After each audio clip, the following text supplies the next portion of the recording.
Isang mapagpalang araw po sa ating lahat. For today's video mga quiz magayas ay paghatid po ni Naldong Putik sa kanyang huling hantungan. At dalangin at may isang panalangin po para kay Naldong Putik. At sa last part ng ating video mga quiz magayas ay i-explain po natin, sasagutin po natin yung marami pa kasing nagtatanong kung bakit po daw o ano daw ikinamatay ni Naldong Putik. So, explain po natin yan ayon po sa statement po ni Sir Jeff ng Harabas founder, mga quiz, mga gayas, no? So, without further ado, let's begin. Panalangin para sa kaluluwa ng mahal na yumao. Sa ngalan ng Ama at ng Anak at ng Espiritu Santo. Amen. Panginoon, tulungan mo kami na maintindihan ang tunay na kahulugan ng kamatayan. Ito ang katapusan ng paghihirap at simula ng kasaganaan. Ito ang katapusan ng kabiguan at simula ng tagumpay. Ito ang katapusan ng takot at simula ng kapayapaan. Ito ang katapusan ng hapis at simula ng walang hanggang tuwa. Ito ang katapusan ng kahinaan at simula ng lakas. Panginoon, huwag mong tulutan na kami ay magupo ng kalungkutan, ng kawalan at kapaitan. Sa halip ng kalungkutan, naway mangibabaw sa amin ng bagong kasiyahan dahil sa mga biyayang ipinagkakaloob mo sa amin. Alisin mo ang anumang takot at pangamba sa aming mga puso.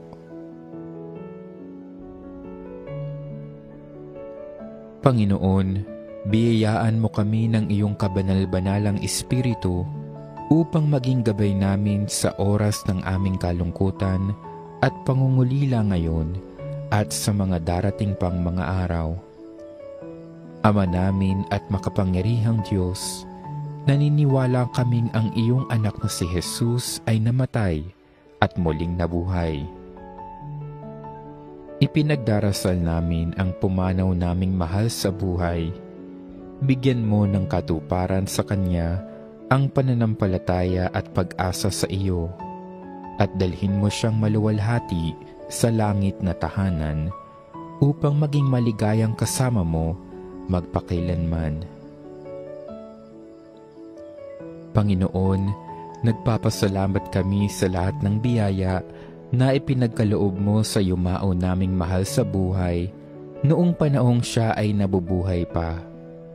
Idinadalangin namin na naway nakapagpuri at nakapagpasalamat siya sa buhay na ipinagkaloob mo sa Kanya.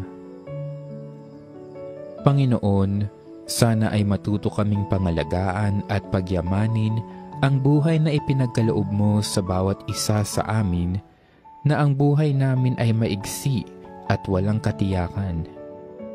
Naway patnubayan kami ng banal na Espiritu upang kami ay maging banal, matutong humingi ng tawad at magpatawad sa aming mga kasalanan.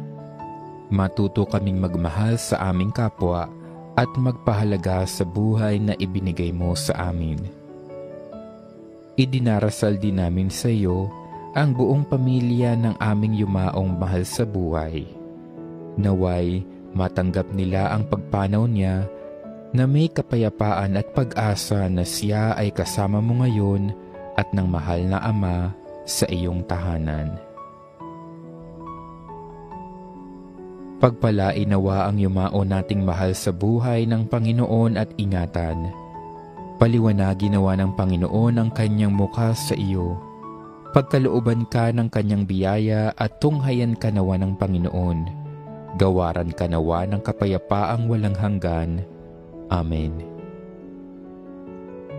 Ama naming mapagmahal, inihahabilin namin sa iyo ang mahal sa buhay namin na pumanaw sa buhay na ito.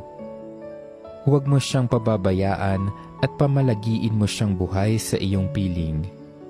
Alang-alang sa iyong awa at pag-ibig, patawarin mo nawa ang kanyang mga pagkukulang at nagawang pagkakasala dala ng kanyang kahinaan.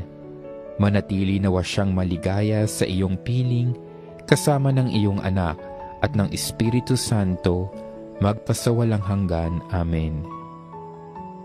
Kapayapaan kailanman ang igawad ng may kapal sa yumaong ating mahal. Siya nawa ay silayan ng ilaw na walang hanggan. Panginoong Hesukristo, sa 3 araw na pagkahimlay mo sa libingan, pinabanal mo ang pinaglalagakan ng lahat ng sumasampalataya sa iyo. Pagkalooban mo nawa ng pamamahinga sa kapayapaan ang aming kapatid na pumanaw. Ikaw ang buhay at muling pagkabuhay, kaya't umaasa kaming bubuhayin mo siya sa iyong kaluwalhatian, magpasawalang hanggan. Amen.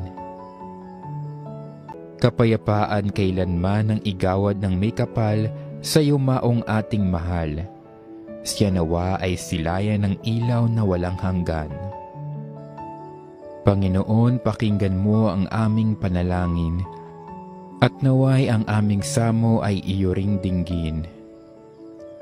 Ama namin, sumasalangit ka, sambahin ang ngalan mo, mapasa amin ang kaharian mo, sundin ang loob mo, dito sa lupa para ng sa langit. Bigyan mo kami ng kakanin sa araw-araw at patawarin mo kami sa aming mga sala para ng pagpapatawad namin sa mga nagkakasala sa amin, at huwag mo kaming ipahintulot sa tukso at iadya mo kami sa lahat ng masama. Amen. Aba, Ginoong Maria, napupuno ka ng grasya. Ang Panginoong Diyos ay sumasa iyo. Bukod kang pinagpala sa babaeng lahat, at pinagpala naman ang iyong anak na si Jesus. Santa Maria, Ina ng Diyos, ipanalangin mo kaming makasalanan, ngayon at kung kami mamamatay. Amen. Luwalhati sa Ama at sa Anak at sa Espiritu Santo, kapara noong unang-una, ngayon at magpakilanman. Amen. So ayun nga mga quiz mga guys, no, kahapon nga pala, araw ng Sabado, ay hinatid na po si Naldong Putik sa kanyang huling hantungan, kasama ng kanyang mahal sa buhay, kasama ng Team Harabas, mga kapitbahay at lahat pong nagmamahal sa kanya mga quiz mga guys, no. At may mga nangilan-ngilan pa rin nagtatanong o mga komento kung bakit ano po daw ang ikinamatay ni Naldong Putik. So ayon po sa statement sa live ni Sir Jeff ng Harabas Facebook page at Harabas YouTube channel, na ang kinasawi po ni Naldong Putik is nabagok yung ulo sa bangka. Dahil nga po maalon at na-out balance po ito habang po hinihila yung angkla ng bangka. At sa kasamaang palad, ito po ay natumba, at pagkatumba po nito ay nabagok po yung kaniyang ulo doon siguro sa may katig ng bangka o sa may kuwayan.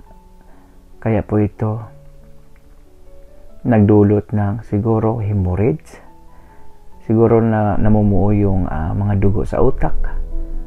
Kaya po siguro ito na on the spot talaga na binawian ng buhay si Naldong Putik. Ayon po yan sa statement ni Sir Jeff ng Harabas, no. Well, mapapanood po natin yan siguro after siguro pagkatapos ng episode 7 ng kasama si Naldong Putik, at doon natin malaman ang tunay at totoong nangyari kung saan ba talaga tumama yung ulo niya, bakit agad-agad itong namatay. Well, sa nagsasabing na dapat po daw itong paimbestigahan, sa tingin ko mga quiz, mga gayas, na parang hindi na rin, kasi marami po nakakita, hindi lang po yung Team Harabas, marami pong taga roon na nakakita sa pangyayari. At for me, parang wala pong nangyayaring mga foul play siguro mga quiz, mga gayas, no. Maliban lang siguro kung sila-sila lang yon, doon sa laot nangyari yon. Pero nangyari po yun doon sa baybayin o sa tabi ng dagat, sa pagkukumpuni po siguro nila doon sa may isla ng bago nilang bangka. At hindi lang naman sila nakita, maraming nakita. Kaya wala po tayong ikabahala, ipangamba o doubt po sa part po ni Sir Jeff. Wala po tayong dapat po nung doubt sa ating sarili na baka may foul play, dahil talagang naniniwala po ako na aksidente po ang nangyari at hindi sinasadya. At talagang alam niyo naman ang tao mga kuis magayas, pag oras o araw mo na talaga ay hanggang doon lang po tayo, wala po tayong magagawa niyan. Kahit natutulog pa tayo, kahit wala pa tayong sakit, o diba, kahit nga yung mga military na napasabak sa gira, kung hindi mo pa araw ay makabalik pa sa kanilang mga kampo. Ganun din po yung buhay natin. Mahirap, mayaman po tayo, mabata at mapatanda, basta oras at araw mo na wala ka ng mga gawa. Dahil nga hiram ng itong buhay natin sa ating puong may kapal. Nga dapat ipanalangin po natin araw-araw, sa bawat gising po natin ay isang malaking biyaya niya na binigay ng ating puong may kapal sa atin. At yun nga, balik tayo kay Naldong Putik. Nasabi po natin talagang sayang dahil si Naldong Putik po talaga napakasayahing tao. Mabait.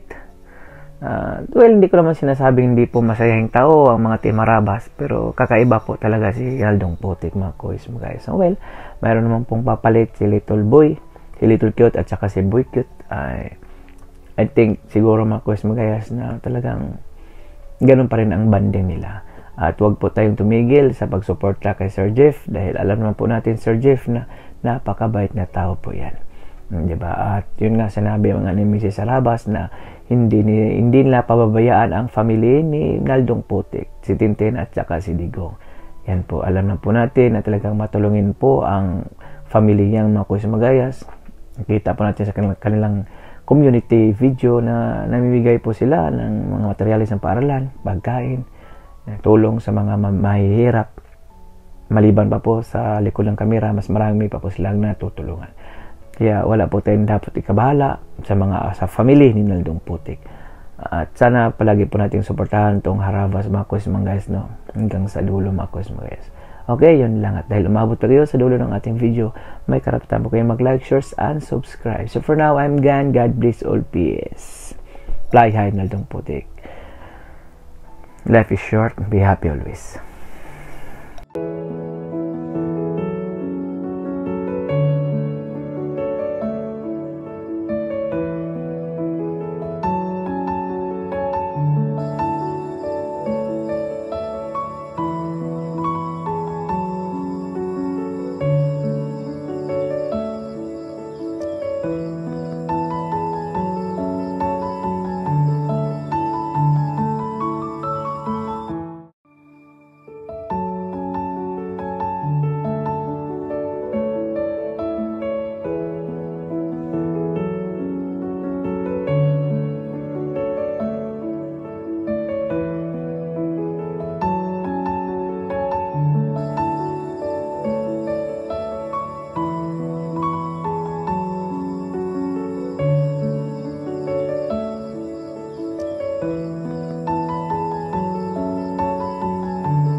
Dahil umabot pa kayo sa dulo ng ating video, may karapatan po kayo mag-like, share, and subscribe. So for now, I'm Gan. God bless all, peace. Fly high, Naldong Putik. Life is short. Be happy always.